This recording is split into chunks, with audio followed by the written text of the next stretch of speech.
Hi all, welcome to another episode of Shrudi's Learning Square. Shrudi's Learning Squareലേക്ക് എല്ലാവർക്കും സ്വാഗതം. ഇന്ന് നമ്മൾ പഠിക്കാൻ പോകുന്ന ടോപ്പിക് സോളാർ സിസ്റ്റം അല്ലെങ്കിൽ സൗരയൂഥമാണ്. അപ്പോൾ നമുക്കറിയാം സോളാർ സിസ്റ്റത്തിനെ കുറിച്ച് പഠിക്കുമ്പോൾ ഒരുപാട് ഫാക്ട്സ് നമുക്ക് പഠിക്കാനുണ്ട് അല്ലേ? ഭയങ്കര ഡീറ്റെയിൽഡ് ആയിട്ട് പഠിക്കാനുള്ള ഒരു പോർഷൻ തന്നെയാണ് ഈ സോളാർ സിസ്റ്റം. അപ്പോൾ അതുകൊണ്ട് ഇമ്പോർട്ടൻറ്റും അതേപോലെ തന്നെ ഇമ്പോർട്ടൻ്റ് അല്ലാത്തതായിട്ടുള്ള ഫാക്ട്സുകൾ ഒരുപാട് നമ്മൾ പഠിച്ചു കഴിയുമ്പോൾ ഈ PSC എക്സാമിനൊക്കെ ചിലപ്പോൾ ഒരു സിമ്പിൾ ക്വസ്റ്റ്യൻ ചോദിക്കുമ്പോൾ നമുക്ക് ആകെ കൂടെ ഒരു കൺഫ്യൂഷൻ വരാനുള്ള ചാൻസ് ഉണ്ട്. എല്ലാതും കൂടെ പഠിച്ചു കഴിയുമ്പോൾ ഒരു കൺഫ്യൂഷൻ വരാനുള്ള ചാൻസ് ഉണ്ട്. അപ്പോൾ ഇന്നത്തെ ക്ലാസ് ക്യുമുലേറ്റീവ് ആയിട്ട് പഠിപ്പിക്കാനാണ് ഉദ്ദേശിച്ചിരിക്കുന്നത്. അതായത് ഇമ്പോർട്ടൻ്റ് ആയിട്ടുള്ള പോർഷൻസ്, ഇമ്പോർട്ടൻ്റ് ആയിട്ടുള്ള ക്വസ്റ്റ്യൻസ് നമ്മൾ ഇന്നത്തെ ക്ലാസ്സിൽ ഡിസ്കസ് ചെയ്യും. അതിനുശേഷം വരുന്ന ക്ലാസ്സുകളിൽ നമ്മൾ കൂടുതൽ ഫാക്ട്സ് അതിനൊപ്പം ആഡ് ചെയ്യും കേട്ടോ. അപ്പോൾ ഈ ഒരു രീതിയിലാണ് നമ്മുടെ ക്ലാസ് മുന്നോട്ട് പോകുന്നത്. അപ്പോൾ ഏറ്റവും ചോദിക്കാൻ ചാൻസ് ഉള്ള ക്വസ്റ്റ്യൻസും അതേപോലെ തന്നെ ചോദിച്ചിട്ടുള്ള ക്വസ്റ്റ്യൻസും ഇമ്പോർട്ടൻസിൻ്റെ അടിസ്ഥാനത്തിൽ നമ്മൾ ഇന്ന് ഡിസ്കസ് ചെയ്യും. നെക്സ്റ്റ് ക്ലാസ്സിൽ നമുക്ക് കൂടുതൽ ഫാക്ട്സ് ഇതിനൊപ്പം ആഡ് ചെയ്ത് പഠിക്കാം. അപ്പോൾ ക്ലാസ് കണ്ടു നോക്കാം. അപ്പോൾ നമുക്ക് ക്ലാസ്സിലേക്ക് കിടക്കാം. സൗരയൂഥം അല്ലെങ്കിൽ സോളാർ സിസ്റ്റം എന്ന് പറഞ്ഞു കഴിഞ്ഞാൽ നമുക്കറിയാം സൂര്യനാണ് ഈ സോളാർ സിസ്റ്റത്തിൻ്റെ സെൻറ്റർ എന്ന് പറയുന്നത്, അല്ലെങ്കിൽ കേന്ദ്രം എന്ന് പറയുന്നത് സൂര്യനാണ്. ഈ സൂര്യനെ ചുറ്റുന്ന 8 പ്ലാനറ്റ്സ് ഉണ്ട്, അല്ലെങ്കിൽ 8 ഗ്രഹങ്ങളുണ്ട്. നവഗ്രഹങ്ങൾ എന്നൊക്കെയാണ് നമ്മൾ ചെറിയ ക്ലാസ് തൊട്ട് പഠിച്ചിട്ടുള്ളത്. അതായത് പ്ലൂട്ടോനും കൂടെ നമ്മൾ പ്ലാനറ്റായിട്ട് കൺസിഡർ ചെയ്തിട്ടാണ് നമ്മൾ 9 പ്ലാനറ്റ്സ് എന്ന് പറഞ്ഞിട്ട് പഠിച്ചിട്ടുള്ളത്. അപ്പോൾ ഈ 9ാമത്തെ ഗ്രഹമായിട്ടുള്ള പ്ലൂട്ടോ അതിനെ നമ്മൾ 2008 പുറത്താക്കി കേട്ടോ. അതേപോലെ തന്നെ അതിനൊരു പേരും കൂടെ കൊടുത്തു, ഡ്വാർഫ് പ്ലാനറ്റ് അല്ലെങ്കിൽ കുള്ളൻ ഗ്രഹം എന്നാണ് നമ്മൾ പ്ലൂട്ടോനെ പറയുന്നത്.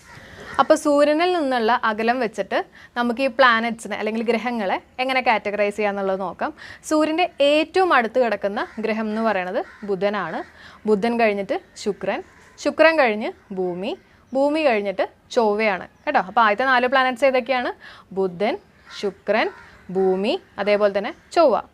അതിന് ശേഷം വരുന്ന പ്ലാനറ്റ്സ് ഏതാണെന്നുള്ളത് നമുക്ക് നോക്കാം. വ്യാഴം, ശനി, യുറാനസ്, നെപ്റ്റ്യൂൺ. ഏതാണ്? വ്യാഴം, ശനി, യുറാനസ്, നെപ്റ്റ്യൂൺ. അതായത് ആദ്യത്തെ 4 പ്ലാനറ്റ്സ് ഏതൊക്കെയാണ്? ബുധൻ, ശുക്രൻ, ഭൂമി, ചൊവ്വ. ഈ 4 പ്ലാനറ്റ്സിനെ നമ്മൾ അന്തർഗ്രഹങ്ങൾ അല്ലെങ്കിൽ ഇന്നർ പ്ലാനറ്റ്സ് എന്നാണ് അറിയപ്പെടുന്നത്. എന്താണ്? അന്തർഗ്രഹങ്ങൾ അല്ലെങ്കിൽ ഇന്നർ പ്ലാനറ്റ്സ്. ഈ 4 ഗ്രഹങ്ങൾക്ക് ശേഷം വരുന്നത് എന്താണ്? കുറച്ച് ശിലകളാണ് കേട്ടോ, കുറച്ച് കല്ല്, കുറച്ച് ശിലകളാണ്. അതിനെ നമ്മൾ ക്ഷുദ്രഗ്രഹങ്ങൾ എന്ന് വിളിക്കാറുണ്ട്. അപ്പോൾ ക്ഷുദ്രഗ്രഹങ്ങൾ വരുന്നത് ഈ 4 പ്ലാനറ്റ്സിൻ്റെ, അതായത് ആദ്യത്തെ 4 പ്ലാനറ്റ്സിന് ശേഷം ക്ഷുദ്രഗ്രഹങ്ങളുണ്ട്, അതായത് ആസ്ട്രോയിഡ്സ് ഉണ്ട് കേട്ടോ. അപ്പോൾ ഈ ക്ഷുദ്രഗ്രഹങ്ങൾക്ക് ശേഷം വരുന്ന 4 പ്ലാനറ്റ്സ് ഏതൊക്കെയാണെന്നുള്ളത് നമുക്ക് നോക്കാം. വ്യാഴം, ശനി, യുറാനസ്, നെപ്റ്റ്യൂൺ. ഏതൊക്കെയാണ്? വ്യാഴം, ശനി, യുറാനസ്, നെപ്റ്റ്യൂൺ. അപ്പോൾ അവസാനത്തെ 4 പ്ലാനറ്റ്സിനെയാണ് നമ്മൾ ബാഹ്യഗ്രഹങ്ങൾ അല്ലെങ്കിൽ ജോവിയൻ പ്ലാനറ്റ്സ് അല്ലെങ്കിൽ വാതക ഭീമന്മാർ എന്നൊക്കെ അറിയപ്പെടുന്നത്. അപ്പോൾ PSCയിൽ ചോദിച്ചിട്ടുള്ളൊരു ക്വസ്റ്റ്യൻ എന്ന് പറഞ്ഞു കഴിഞ്ഞാൽ ഈ ക്ഷുദ്രഗ്രഹങ്ങളെക്കുറിച്ച് ഞാൻ പറഞ്ഞല്ലോ, ആസ്ട്രോയിഡ്സ്, ശിലകൾ കേട്ടോ. ഈ ശിലകൾ ഏത് പ്ലാനറ്റ്സിൻ്റെ ഇടയിലാണ് വരാറുള്ളത്? അങ്ങനെ ഒരു ക്വസ്റ്റ്യൻ ചോദിക്കാറുണ്ട്. അപ്പോൾ ഏതൊക്കെയാണ്? നമ്മൾ ആ ഓർഡർ കീപ്പ് ചെയ്യുമ്പോൾ നമുക്ക് കറക്റ്റായിട്ട് അറിയാൻ പറ്റും. ചൊവ്വയ്ക്കും വ്യാഴത്തിനും ഇടയിലാണ് ക്ഷുദ്രഗ്രഹങ്ങൾ ഉള്ളത്. അപ്പോൾ അത് ഓർത്ത് വയ്ക്കുക. ഏതാണ് ആൻസർ? ചൊവ്വയും വ്യാഴത്തിനും ഇടയിലാണ് ക്ഷുദ്രഗ്രഹങ്ങളുള്ളത്. അപ്പോൾ സൂര്യൻ്റെ ഏറ്റവും അടുത്ത് കിടക്കുന്ന പ്ലാനറ്റ് അല്ലെങ്കിൽ ഗ്രഹം ഏതാണ്? നമുക്കറിയാം ബുധനാണ്. അതേപോലെ തന്നെ ഏറ്റവും അകലെയുള്ള പ്ലാനറ്റ് ചോദിക്കുമ്പോഴും നമുക്ക് പറയാൻ പറ്റും ഏതാണ്? നെപ്റ്റ്യൂൺ ആണ്. പക്ഷേ ഏറ്റവും തണുത്ത പ്ലാനറ്റ് ചോദിക്കുമ്പോൾ ഏതായിരിക്കും? അതും നെപ്റ്റ്യൂൺ തന്നെയാണ്. കാരണം സൂര്യനിൽ നിന്ന് അത്രയും അകലെയാണ് നെപ്റ്റ്യൂൺ കിടക്കുന്നത്. അപ്പോൾ അതിനത്രയും ചൂടുണ്ടാവില്ല. അപ്പോൾ ഏറ്റവും തണുത്ത പ്ലാനറ്റ് എന്ന് പറയുന്നതും നെപ്റ്റ്യൂൺ തന്നെയാണ്. അപ്പോൾ ഇപ്പോൾ നമ്മൾ ഡിസ്റ്റൻസിൻ്റെ അടിസ്ഥാനത്തിലാണ് ഈ 8 പ്ലാനറ്റ്സിനെയും കാറ്റഗറൈസ് ചെയ്തിട്ടുള്ളത്. ഓർഡർ പഠിച്ചു വെച്ചേക്കുക. ഇനി ഈ ഗ്രഹങ്ങളുടെ വലുപ്പത്തിൻ്റെ അടിസ്ഥാനത്തിൽ നമുക്കതിനൊന്ന് അറേഞ്ച് ചെയ്യാം. സൈസിൻ്റെ അടിസ്ഥാനത്തിൽ ആദ്യം വരുന്നത് നമ്മുടെ ബാഹ്യഗ്രഹങ്ങൾ തന്നെയാണ്. ഏതൊക്കെയാണ് നമ്മുടെ ബാഹ്യഗ്രഹങ്ങൾ? അതിൻ്റെ ഒരു ഓർഡർ അതേപോലെ തന്നെ ഓർഡർ പറയാം കേട്ടോ. ഏതൊക്കെയാണ്? വ്യാഴം, ശനി, യുറാനസ്, നെപ്റ്റ്യൂൺ. പിന്നെ അതിന് ശേഷം വരുന്നത് ഭൂമിയാണ്.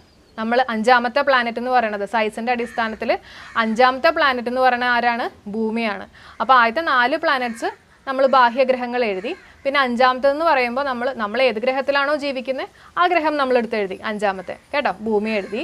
പിന്നെ അതിന് ശേഷം നമുക്കറിയാം ഭൂമിയുടെ ഇരട്ടാന്നൊക്കെ അറിയപ്പെടുന്നത് ശുക്രനാണ്. അപ്പോൾ ഏതാണ്ട് ഒരേ സൈസൊക്കെ ആയിരിക്കുമല്ലോ. അപ്പോൾ ഭൂമി കഴിഞ്ഞിട്ട് പിന്നെ വരുന്ന പ്ലാനറ്റ് ഏതാണ്? ശുക്രനാണ് സൈസിൻ്റെ അടിസ്ഥാനത്തിൽ. പിന്നെ വരണത് ചൊവ്വ, ബുധൻ. നമ്മൾ ചൊവ്വ, ബുധൻ എന്നൊക്കെ പറയില്ലേ, ആ ഒരു ഓർഡർ തന്നെ ചൊവ്വ, ബുധൻ. അപ്പോൾ ഞാൻ ഒന്നും കൂടെ അത് പറഞ്ഞുതരാം, കാരണം അത്ര ഇമ്പോർട്ടൻ്റ് ആണ്. ഒരുപാട് ക്വസ്റ്റ്യൻസ് ഇതിനെ ബേസ് ചെയ്തിട്ട്, അതായത് ഈ ഒരു ഓർഡർ നമ്മൾ പഠിച്ചു കഴിഞ്ഞാൽ ഒരുപാട് ക്വസ്റ്റ്യൻസ് നമുക്ക് PSCയിൽ അറ്റൻഡ് ചെയ്യാൻ പറ്റും. അപ്പോൾ ഓർത്ത് വയ്ക്കുക, അവസാനത്തെ 4 പ്ലാനറ്റ്സ് ഏതൊക്കെയാണ്? വ്യാഴം, ശനി, യുറാനസ്, നെപ്റ്റ്യൂൺ. ആ 4 എണ്ണം ആദ്യം എഴുതി, അതായത് ബാഹ്യഗ്രഹങ്ങൾ. അതിനുശേഷം നമ്മൾ ഭൂമി എഴുതി, കാരണം നമ്മൾ താമസിക്കുന്ന ഭൂമിയിലാണ്. അപ്പം നമ്മൾ അതിനൊരു ഇമ്പോർട്ടൻസ് കൊടുത്തു. ഇന്നർ പ്ലാനറ്റ്സ് ആണ് കേട്ടോ അടുത്തത്. അപ്പോൾ അതിലത്തെ ആദ്യം ഭൂമി തന്നെ എഴുതി. പിന്നെ അതിനുശേഷം വരുന്നത് ഏതാണ്? ഭൂമിയുടെ ഇരട്ട സഹോദരൻ അല്ലെങ്കിൽ ഇരട്ട എന്നൊക്കെ പറയണത് ശുക്രനാണ്. അപ്പോൾ ശുക്രനെ എഴുതി. പിന്നെ ചൊവ്വ, ബുധൻ. എളുപ്പമല്ലേ? അപ്പോൾ ഈ ഒരു ഓർഡർ നിങ്ങൾ കീപ്പ് ചെയ്ത് വെക്കുക. ഇതിൽ നിന്ന് ഒരുപാട് ക്വസ്റ്റ്യൻസ് PSCയിൽ ചോദിക്കാൻ ചാൻസ് ഉണ്ട്. അതായത് വലുപ്പത്തിൻ്റെ അടിസ്ഥാനത്തിൽ ഭൂമിയുടെ സ്ഥാനം എത്ര എന്ന് പറഞ്ഞിട്ട് ചോദിച്ചിട്ടുണ്ട്. ഒരു PYQ ആണത്. 5ാം സ്ഥാനം. അതായത് നമ്മൾ ഈ ഒരു ഓർഡർ പഠിച്ചു കഴിയുമ്പോൾ നമുക്ക് ഇതിനെ ബേസ് ചെയ്തിട്ടുള്ള ഏത് ക്വസ്റ്റ്യൻസ് വേണമെങ്കിലും ആൻസർ ചെയ്യാൻ പറ്റും. അപ്പോൾ നമ്മൾ ആദ്യം ഡിസ്റ്റൻസ് വെച്ചിട്ട്, അതായത് സൂര്യനിൽ നിന്നുള്ള അകലം വെച്ചിട്ട് പ്ലാനറ്റ്സിനെ കാറ്റഗറൈസ് ചെയ്തു. പിന്നെ അതിനുശേഷം വലിപ്പത്തിൻ്റെ അടിസ്ഥാനത്തിൽ ഈ 8 പ്ലാനറ്റ്സിനെയും കാറ്റഗറൈസ് ചെയ്തു. സൂര്യൻ്റെ ഏറ്റവും അടുത്ത് കിടക്കുന്ന പ്ലാനറ്റ് ഏതാണ്? നമുക്കറിയാം, ബുധനാണ്. ഏറ്റവും അകലെയുള്ളത് ഏതാണ്? നെപ്റ്റ്യൂൺ ആണ്. അതുപോലെ തന്നെ സൈസിൻ്റെ അടിസ്ഥാനത്തിൽ നോക്കുമ്പോൾ ഏറ്റവും വലിയ ഗ്രഹം എന്ന് പറയുന്നത് ഏതാണ്? വ്യാഴമാണ്. അതേപോലെ തന്നെ ഏറ്റവും ചെറിയ ഗ്രഹം എന്നറിയപ്പെടുന്നത് ബുധനാണ്. അപ്പോൾ വലുപ്പത്തിൻ്റെ അടിസ്ഥാനത്തിൽ നമ്മൾ കാറ്റഗറൈസ് ചെയ്തിട്ടുണ്ട്. അപ്പോൾ അതിൽ നിന്ന് ചോദിക്കാൻ ചാൻസ് ഉള്ള കുറച്ച് ക്വസ്റ്റ്യൻസ് നമുക്ക് നോക്കാം. അപ്പോൾ ബാഹ്യഗ്രഹങ്ങളിൽ ഏറ്റവും വലുത് ഏതാണ്? നമുക്കറിയാം, വ്യാഴമാണ്. അതേപോലെ തന്നെ ഏറ്റവും ചെറുത് നെപ്റ്റ്യൂൺ ആണ്. ഇനി നമ്മൾ പഠിക്കുന്നത് ഭ്രമണ വേഗതയെക്കുറിച്ചാണ്, അല്ലെങ്കിൽ റൊട്ടേഷൻ സ്പീഡ്. ദിനരാത്രങ്ങളുടെ ലെങ്ത്ത് ഡിപ്പെൻഡ് ചെയ്യുന്നത് ഈ ഭ്രമണ വേഗത അനുസരിച്ചിട്ടാണ്. അപ്പോൾ ഇതിൽ നിന്നും ഒരു ക്വസ്റ്റ്യൻ ചോദിക്കാം, അതായത് ദിനരാത്രങ്ങളുടെ ലെങ്ത്ത് ഡിപ്പെൻഡ് ചെയ്യുന്നത് ഭ്രമണ വേഗതയെ അടിസ്ഥാനമാക്കിയിട്ടാണോ അല്ലെങ്കിൽ പരിക്രമണ വേഗതയെ അടിസ്ഥാനമാക്കിയിട്ടോ എന്നൊക്കെ വേണമെങ്കിൽ ചോദിക്കാം. ദിനരാത്രങ്ങളുടെ ലെങ്ത്ത് ഡിപ്പെൻഡ് ചെയ്യണത് നമ്മുടെ റൊട്ടേഷൻ സ്പീഡ് അല്ലെങ്കിൽ ഭ്രമണ വേഗതയെ അടിസ്ഥാനമാക്കിയിട്ടാണ്. അപ്പോൾ ഇതെങ്ങനെയാണെന്നുള്ളത് നമുക്ക് നോക്കാം. അപ്പോൾ ഇതിനെക്കുറിച്ച് നമുക്ക് കൂടുതൽ ഫാക്ട്സ് ഒന്ന് പഠിച്ചു നോക്കാം. നമുക്കറിയാം, ഭൂമിയുടെ ഒരു റൊട്ടേഷന്, ഭൂമി ഒന്ന് റൊട്ടേറ്റ് ചെയ്യുമ്പോൾ അല്ലെങ്കിൽ ഒന്ന് ഭ്രമണം ചെയ്യുമ്പോൾ എത്ര മണിക്കൂർ എടുക്കും? നമുക്കറിയാം, 24 മണിക്കൂറാണ് ഭൂമി റൊട്ടേറ്റ് ചെയ്യാൻ എടുക്കുന്ന സമയം. ശരിയാണല്ലോ? അപ്പോൾ 24 മണിക്കൂർ ഉണ്ടെങ്കിൽ അതിനകത്തെ 12 മണിക്കൂർ പകലും അതേപോലെ തന്നെ 12 മണിക്കൂർ രാത്രിയുമാണ്. ഇനി ഭൂമി കുറച്ചും കൂടെ സ്പീഡിലാണ് റൊട്ടേറ്റ് ചെയ്യണേന്ന് വിചാരിക്കുക. കുറച്ചും കൂടെ സ്പീഡിൽ റൊട്ടേറ്റ് ചെയ്ത് കഴിയുമ്പോൾ അതിൻ്റെ ഭ്രമണ വേഗത കൂടുകയാണ്, ആണല്ലോ. അപ്പോൾ അങ്ങനെയാണെങ്കിൽ 24 മണിക്കൂർ അതിനെടുക്കേണ്ട ആവശ്യമില്ലല്ലോ, സ്പീഡ് കൂടുകയല്ലേ. അപ്പോൾ 24 മണിക്കൂർ എടുക്കേണ്ട ആവശ്യമില്ല. അതായത് സപ്പോസ് ഒരു 10 മണിക്കൂറാണ് ഭൂമി റൊട്ടേറ്റ് ചെയ്യാൻ എടുക്കണേന്ന് വിചാരിക്കുക. അങ്ങനെയാണെങ്കിൽ അതായത് 5 മണിക്കൂർ പകലും അതേപോലെ തന്നെ 5 മണിക്കൂർ രാത്രിയും, അങ്ങനെയല്ലേ. അപ്പോൾ അതിൻ്റെ ഒരു ഡ്യൂറേഷൻ കുറഞ്ഞല്ലോ, ശരിയല്ലേ? നമുക്ക് നേരത്തെ ഉണ്ടായിരുന്നത് 12 മണിക്കൂർ പകലും 12 മണിക്കൂർ രാത്രിയായിരുന്നു. ഇപ്പോഴത്തെ കേസിൽ 10 മണിക്കൂറിൽ ഭൂമി ഭ്രമണം ചെയ്യാമെന്ന് പറഞ്ഞു കഴിഞ്ഞാൽ അതിൻ്റെ അർത്ഥം 5 മണിക്കൂർ പകലും 5 മണിക്കൂർ രാത്രിയുമാണ്. അപ്പോൾ ഭ്രമണ വേഗതേനെ അനുസരിച്ചിട്ടായിരിക്കും പകലിൻ്റെ അല്ലെങ്കിൽ ദിനരാത്രങ്ങളുടെ ലെങ്ത്ത്. അല്ലെങ്കിൽ നിങ്ങൾക്ക് പറയാം, rotation speed is inversely proportional to length എന്ന് പറയാം, അല്ലേ? അതായത് ദിനരാത്രങ്ങളുടെ ലെങ്ത്തിന് ഇൻവേഴ്സ്ലി പ്രൊപ്പോർഷണൽ ആണ് റൊട്ടേഷൻ സ്പീഡ്.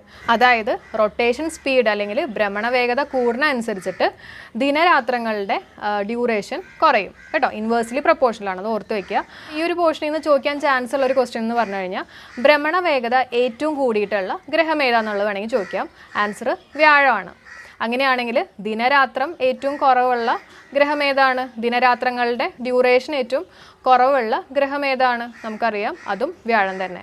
കാരണം ഭ്രമണവേഗത കൂടുന്നതനുസരിച്ചിട്ട് ദിനരാത്രങ്ങളുടെ ഡ്യൂറേഷനും കുറയും, ശരിയല്ലേ? അപ്പോൾ 2 ക്വസ്റ്റ്യൻസ് നമുക്ക് ഇതിൽ നിന്ന് കിട്ടി. അപ്പോൾ അതുപോലെ തന്നെ ഏറ്റവും കുറവ് ഭ്രമണവേഗതയുള്ള ഗ്രഹം ചോദിക്കുമ്പോൾ അതിൻ്റെ ആൻസർ ശുക്രനാണ്. അങ്ങനെയാണെങ്കിൽ ഏറ്റവും കൂടുതൽ ദിനരാത്രങ്ങളുള്ള ഗ്രഹം ഏതാണ്? ശുക്രൻ തന്നെ. അപ്പോൾ ശുക്രൻ്റെ കാര്യം പറഞ്ഞപ്പോഴാണ് ഭയങ്കര ഇമ്പോർട്ടൻ്റ് ആയിട്ടൊരു ക്വസ്റ്റ്യൻ ചോദിക്കാൻ ചാൻസ് ഉള്ളത്. കിഴക്ക് നിന്ന് പടിഞ്ഞാറിലേക്ക് ഭ്രമണം ചെയ്യുന്ന ഒരൊറ്റ ഗ്രഹമാണ് നമുക്കുള്ളത്. ഏതാണ്? ശുക്രനാണ്. ബാക്കിയെല്ലാം പടിഞ്ഞാറ് നിന്ന് കിഴക്കിലേക്കാണ് ഭ്രമണം ചെയ്യുന്നത്, ബാക്കി എല്ലാ പ്ലാനറ്റ്സും. ശുക്രൻ മാത്രമാണ് കിഴക്ക് നിന്ന് പടിഞ്ഞാറിലേക്ക് ഭ്രമണം ചെയ്യുന്ന ഒരൊറ്റ പ്ലാനറ്റ്. അതേപോലെ തന്നെ വർഷത്തേക്കാൾ ദിവസത്തിനാണ് ഇവിടെ ദൈർഘ്യം കൂടുതൽ കേട്ടോ.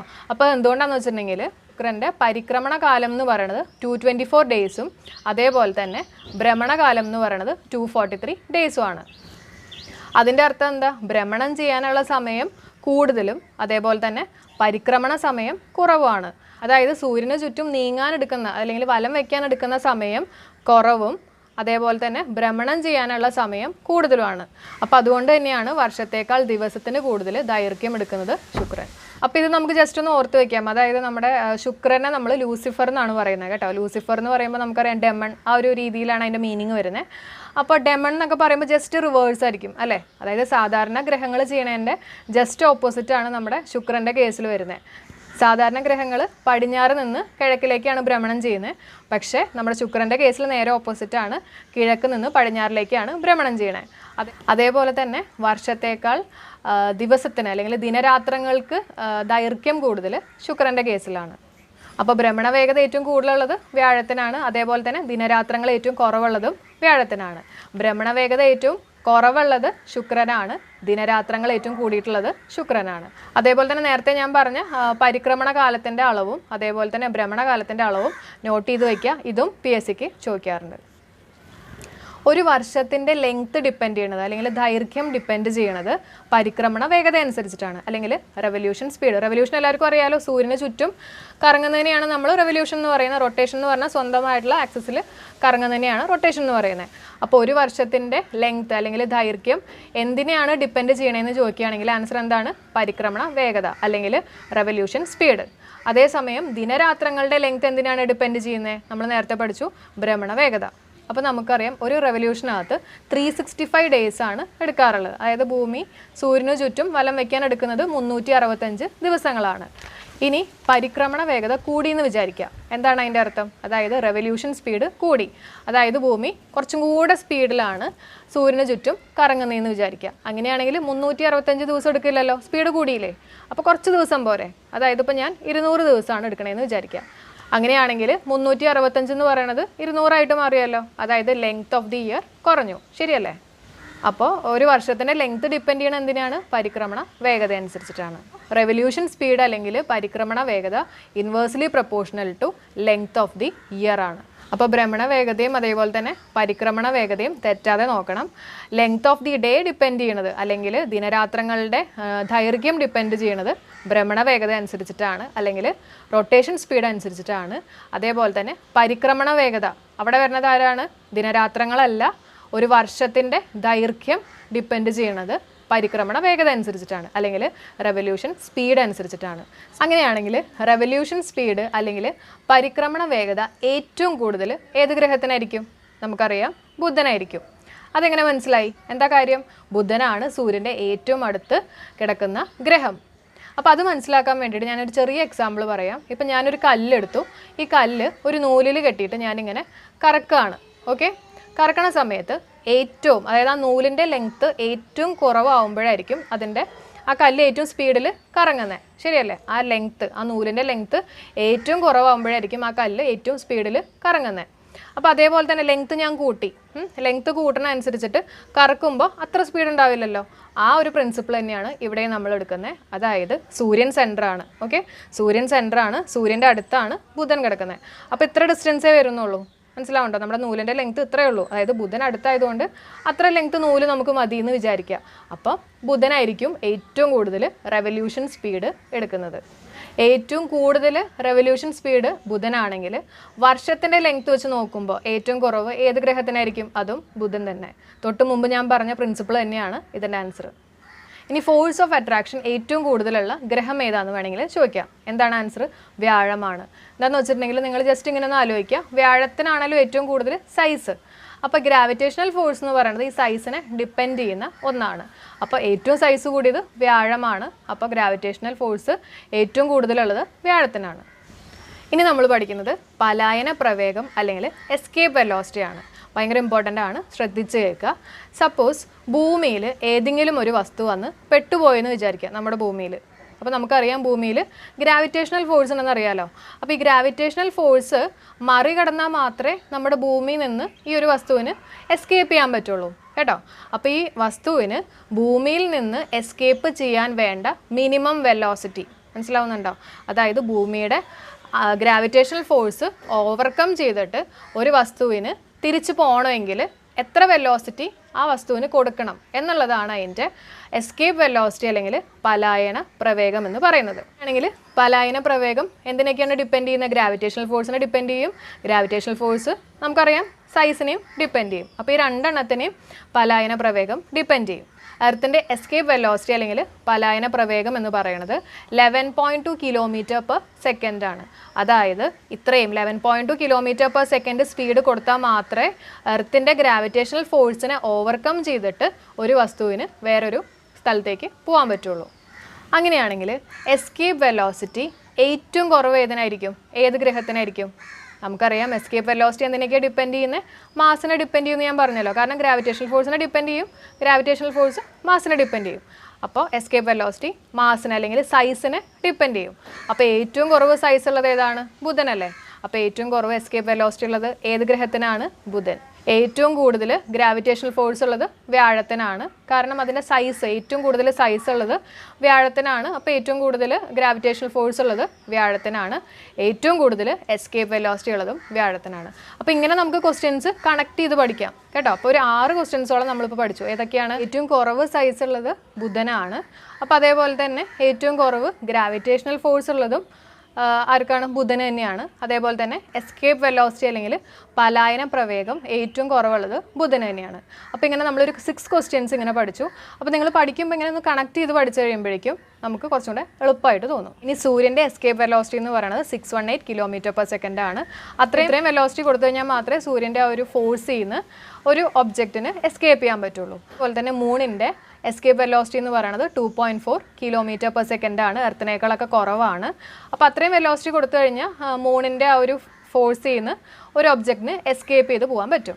സൗരയൂഥത്തിൻ്റെ അല്ലെങ്കിൽ സോളാർ സിസ്റ്റത്തിൻ്റെ എസ്കേപ്പ് വെലോസിറ്റി എന്ന് പറയുന്നത് 13.6 km/s ആണ്. അപ്പോൾ ഈ വാല്യൂസൊക്കെ നിങ്ങളൊന്ന് പഠിച്ചു വയ്ക്കുക. അപ്പോൾ നമ്മുടെ ഭൂമിയുടെ ആക്സിസിന് ഒരു 23.5 ഡിഗ്രി ചെരിവുണ്ട്.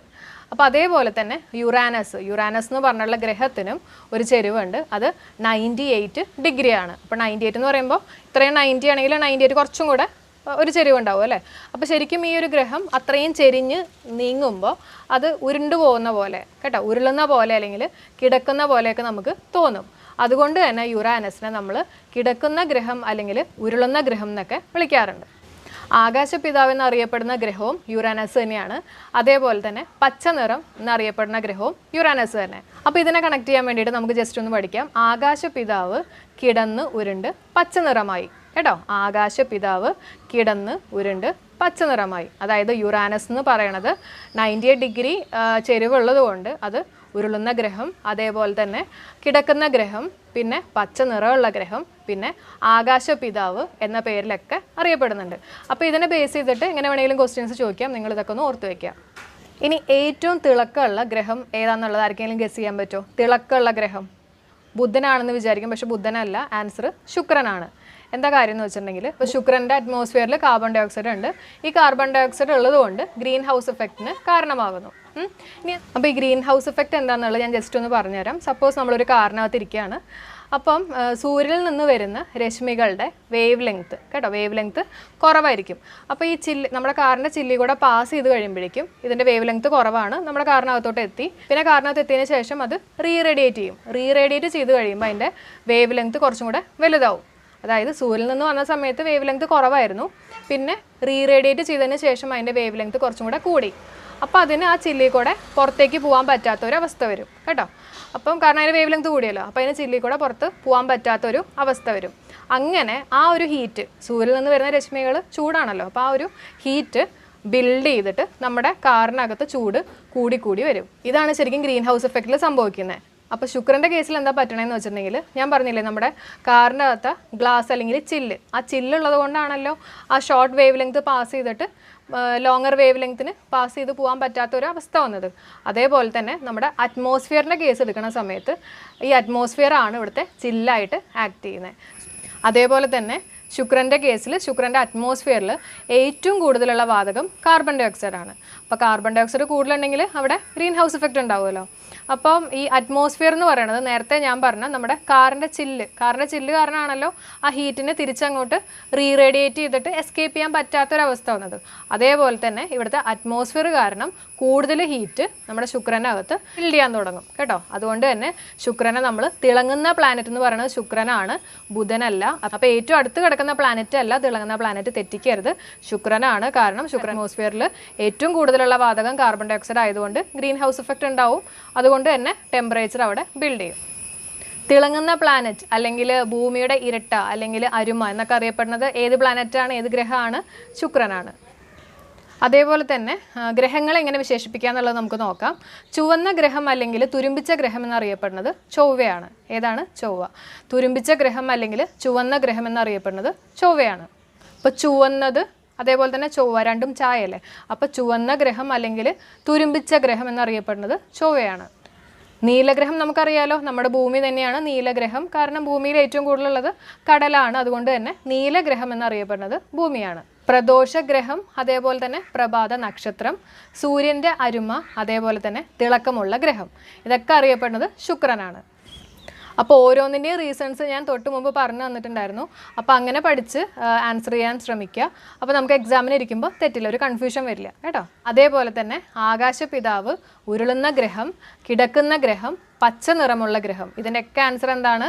യുറാനസ് ആണ്. കോഡാണ് നേരത്തെ ഞാൻ പറഞ്ഞു തന്നത്. അതായത് ആകാശപിതാവ് കിടന്ന് ഉരുണ്ട് പച്ച നിറമായി എന്ന് ആലോചിച്ചാൽ മതി. അപ്പോൾ ആകാശപിതാവ്, കിടക്കുന്ന ഗ്രഹം, ഉരുളുന്ന ഗ്രഹം, അതേപോലെ തന്നെ പച്ച നിറമുള്ള ഗ്രഹം എന്നൊക്കെ അറിയപ്പെടുന്നത് യുറാനസ് ആണ്. അതേപോലെ തന്നെ സൂര്യൻ്റെ അരുമ, ഭൂമിയുടെ ഇരട്ട, ഇതിൻ്റെയൊക്കെ ആൻസർ എന്താണ്? ശുക്രൻ. ഇന്നത്തെ ക്ലാസ്സിൽ നമ്മൾ എന്തൊക്കെയാണ് പഠിച്ചത്? സോളർ സിസ്റ്റം പഠിച്ചു, 8 പ്ലാനറ്റ്സിനെ കുറിച്ച് പഠിച്ചു, സൂര്യനിൽ നിന്നുള്ള അകലം അനുസരിച്ചിട്ട് 8 പ്ലാനറ്റ്സിനെ ക്ലാസിഫൈ ചെയ്യാൻ പഠിച്ചു. അതേപോലെ തന്നെ സൈസിൻ്റെ അടിസ്ഥാനത്തിൽ 8 പ്ലാനറ്റ്സിനെ നമ്മൾ കാറ്റഗറൈസ് ചെയ്തു. ശരിയല്ലേ? പിന്നെ ഭ്രമണ വേഗതയെക്കുറിച്ചും പരിക്രമണ വേഗതയെയും കുറിച്ച് പഠിച്ചു. അതേപോലെ തന്നെ ഓരോ ഗ്രഹങ്ങളെ എങ്ങനെയൊക്കെയാണ് വിശേഷിപ്പിക്കുന്നത് അതിനെക്കുറിച്ച് പഠിച്ചു. പലായന പ്രവേഹത്തെക്കുറിച്ച് പഠിച്ചു. പിന്നെ വേറെ കുറച്ച് ഇമ്പോർട്ടൻറ്റ് ഫാക്ട്സും കൂടെ പഠിച്ചു. അപ്പോൾ ഇന്നത്തെ ക്ലാസ് നിങ്ങൾക്ക് യൂസ്ഫുൾ ആയിട്ട് തോന്നിയിട്ടുണ്ടെങ്കിൽ തീർച്ചയായും നിങ്ങളൊന്ന് ലൈക്ക് ചെയ്യുക, ഫ്രണ്ട് സർക്കിളിൽ ഒന്ന് ഷെയർ ചെയ്യുക, അതേപോലെ തന്നെ കമൻറ്റ് ചെയ്യുക, നിങ്ങളുടെ അഭിപ്രായങ്ങൾ അറിയിക്കുക. പിന്നെ സബ്സ്ക്രൈബ് ചെയ്യാത്ത ആരെങ്കിലും ഉണ്ടെങ്കിൽ, ഇഷ്ടപ്പെട്ടിട്ടുണ്ടെങ്കിൽ തീർച്ചയായിട്ടും നിങ്ങളൊന്ന് സബ്സ്ക്രൈബ് ചെയ്യുക. അപ്പോൾ നമുക്ക് നെക്സ്റ്റ് വീഡിയോയിൽ കാണാം. Till then bye.